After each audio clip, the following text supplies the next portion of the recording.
नमस्कार दोस्तों, मेरा नाम है रितेश और मेरे चैनल पे आपका स्वागत है। दोस्तों, आज बात करेंगे बांग्ला सीरीज कारागार के बारे में, जो कि होइचहोई पे आई है। हिंदी में भी ये उपलब्ध है। हिंदी में इसका नाम है सेल 145। इसके डायरेक्टर हैं सैयद अहमद शौकी। तो दोस्तों, रिव्यू की शुरुआत करने से पहले एक रिक्वेस्ट आपसे कि यदि आपने अब तक मेरे चैनल को सब्सक्राइब नहीं किया है तो जरूर ही कर लीजिएगा, क्योंकि वेब सीरीज और मूवीज के रिव्यू के साथ साथ आपको यहाँ मिलती है ओटीटी की दुनिया की हर जानकारी। तो शुरुआत करेंगे स्टोरी लाइन से। आकाश नगर सेंट्रल जेल से कहानी शुरू होती है। एक रात वहाँ एक महिला आती है जेल में और वो चोरी छिपे आती है, संदिग्ध परिस्थितियों में आती है और इस बात की जांच शुरू की जाती है। और ये जांच अभी चल ही रही होती है कि एक और आश्चर्यजनक घटना होती है जेल में, और जेल के सेल नंबर 145 में एक कैदी देखा जाता है। अब सबको हैरत इस बात से होती है कि ये जो सेल है ये 50 सालों से बंद है, उस तरफ कोई गया भी नहीं, तो वो कैदी वहां कैसे पहुंच गया और ये आदमी कौन है, यहाँ किस तरह से आया और इसका क्या मकसद है। इसको लेकर के बहुत सारे सवाल उठने लगते हैं और कुछ लोग ये भी बताते हैं कि शायद ये कोई सुपरनेचुरल जैसा कुछ मामला होगा। तो आखिर ये सवाल है, क्या ये आदमी कौन है। इसी तरह से ये कहानी शुरू होती है और आगे आकर के बहुत सारी चीज़ों का हमको पता लगता है।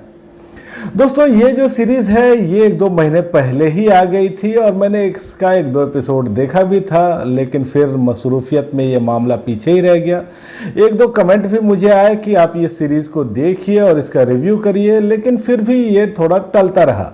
लेकिन मुझे लगता है कि इस मामले में मैं गलत था। मुझे इस सीरीज़ को पहले ही देख लेना चाहिए था और ये जो सीरीज़ है ये ऐसी है जो कि आप देखें, जिसके लिए आप वक्त निकालें। तो ये वक्त मुझे पहले निकाल लेना चाहिए था, हालांकि मैंने तभी नहीं निकाला। अब इसके सारे एपिसोड में देख चुका हूं। और दोस्तों, ये जो कहानी है इसके बारे में बहुत कुछ बता नहीं सकते, और कहानी कैसी है ये भी अभी फाइनली नहीं कह सकते, क्योंकि कहानी अभी पूरी तरह से हमारे सामने आई नहीं है। लेकिन जितनी भी कहानी हमारे सामने आई है वो अच्छे से लिखी गई है और वेल डायरेक्टेड ये सीरीज़ भी हमको लगती है। दोस्तों, सीरीज़ की शुरुआत कुछ सवालों से होती है, कुछ उत्सुकताओं से होती है, और ये सारे जो सवाल हैं वो उसी सेल के कैदी को लेकर के हैं कि ये व्यक्ति कौन है, किधर से आ गया, जब ये सेल बंद है तो वो अंदर आया कैसे, और अगर वो आया है तो उसका मकसद क्या है।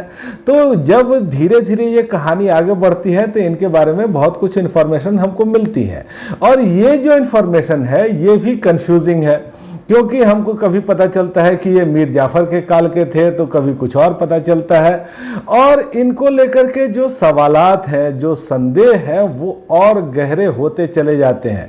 तो एक व्यूअर के तौर पे हम भी इन सवालों में उलझ जाते हैं और पूरी तरह से इस सीरीज़ में हम इन्वेस्टेड हो जाते हैं। हमारी उत्सुकता जैसे जैसे बढ़ती रहती है वैसे वैसे हमारा इंटरेस्ट भी बढ़ता रहता है। और दोस्तों, एक कहावत है ना कि मर्ज बढ़ता ही गया ज्यों ज्यों दवा की। यहाँ भी वही बात होती है। यहाँ और जो कैरेक्टर्स हैं, जैसे कोई जेलर है या फिर एक डॉक्टर को हम देखते हैं, ये सब भी धीरे धीरे जब ऐड ऑन होते हैं तो इनकी भी अलग कहानी चल रही है और इनकी कहानी भी कम रहस्यमय नहीं है। तो ये सारी चीज़ें जिस तरह से एडअप हो रही हैं वो हमारे इंटरेस्ट को बहुत ज़्यादा बना करके रखती हैं और इस सीरीज़ को देखने में हमको मज़ा बहुत आता है। इसके अलावा यहाँ जो राइटर डायरेक्टर हैं उन्होंने अपनी तरफ से भी पूरी कोशिश की है कि वो व्यूअर्स को बांध करके रखें। एक व्यूअर जो कि इस सीरीज़ को देख रहा है वो देखता ही रहे, और इसके लिए उन्होंने क्या किया कि बीच बीच में थोड़े थोड़े से क्लू छोड़ दिए। अगर आप इस सीरीज़ को बहुत ही केयरफुली नहीं देख रहे हैं तो हो सकता है कि ये क्लूज़ आपसे मिस हो जाए, और जैसे इन क्लूज़ के बारे में कुछ पता चलता है तो एक और नया रहस्य खुल जाता है।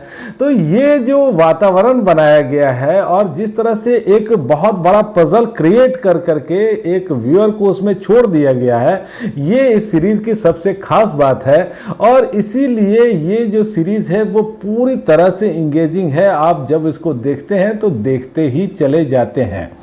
और दोस्तों यहाँ जो दूसरी चीज़ें रखी गई हैं, जो तकनीकी चीज़ें हैं, खास करके जिस तरह से यहाँ जेल को हमको दिखाया गया है, या जिस तरह से कैमरा वर्क है या म्यूज़िक म्यूजिक है, वो सब और इस एटमॉस्फेयर को गहरा बना देता है। इस कहानी को, इस सीरीज को देखने का जो हमारा मजा है उसको और बढ़ा देता है। लेकिन इस सीरीज को देखते हुए सबसे ज्यादा आपको जो चीज कहिए कि थोड़ी बुरी भी लग सकती है या अगर देखें तो ठीक भी लग सकती है, वो है इसकी एंडिंग। इसकी एंडिंग जबरदस्त क्लिफहैंगर पर है और यहाँ जब ये सीरीज खत्म हो रही है तो जो सवाल पीछे थे वो तो थे ही, कुछ और नए सवाल खड़े कर दे रही है।